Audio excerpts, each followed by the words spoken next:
Ohio, 84, Ohio jurisdiction. So I've talked about jurisdiction manuals in the law libraries, wherever, county, city, law, university, whatever. Go to your law library and you can find these jurisdiction manuals. If you go and you look under statehood, you can find information about your state's statehood, your state's government.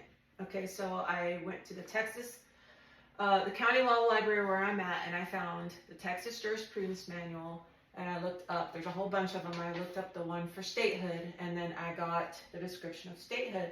And here it says, in Texas, the Republic of Texas exists for all purposes, not federal, okay? So Ohio, someone sent me the Ohio one, so I'm going to tell you what the Ohio one says. Section 1, statehood, Ohio state sovereignty. Okay, I'm just going to read this and then you can go back and listen to it, figure out what it means. Ohio is a sovereign state possessing sovereign powers effective within its territorial limits.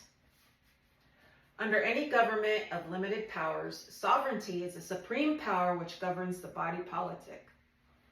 The rights of sovereignty are those which are essential to the existence of government.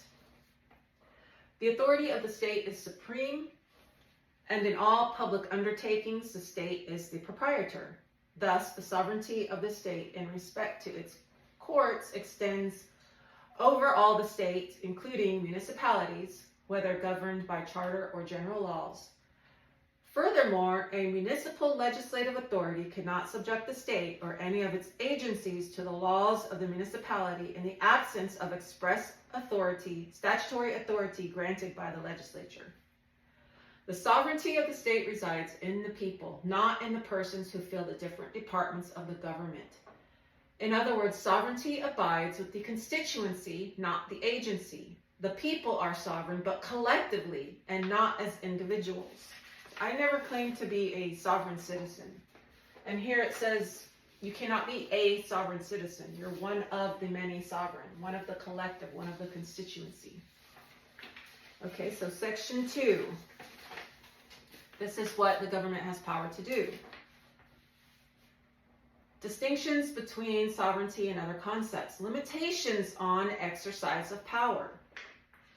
There is a distinction between sovereignty and the rights of sovereignty. The rights of sovereignty are those rights which are deemed essential to the existence of government. Without attempting to enumerate all such rights, it may be stated that they include the right of eminent domain and the right to levy taxes and assessments, to impose penalties, to inflict forfeitures, fines, and punishments, and to collect revenues for the support of the government. Without these attributes, the government could not exist because no government can successfully function without express and therefore, or expense. No government can function successfully without expense and therefore the right to collect revenues.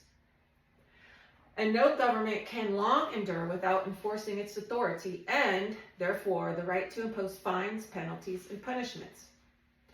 Moreover, the state cannot divest itself of these essential attributes of sovereignty, nor be deprived of its right to the proper exercise of the police power. Proper exercise of the police power. Look like a penguin. In addition to acting in its sovereign capacity, the state also acts in a proprietary capacity, standing in the same position as a private citizen. I talk a lot about private citizen. This is why in the Army they're called privates, because they come from the people of the state. No sovereign prerogatives can be asserted where the government is acting in its proprietary capacity. It is only necessary to inquire whether in a given case the government is acting in the exercise of a governmental function. Government functions are those duties that are imposed on the state as obligations of sovereignty, such as protection from crime, fires, or contagion, or preserving the peace and health of citizens and protecting their property. Again, this is the state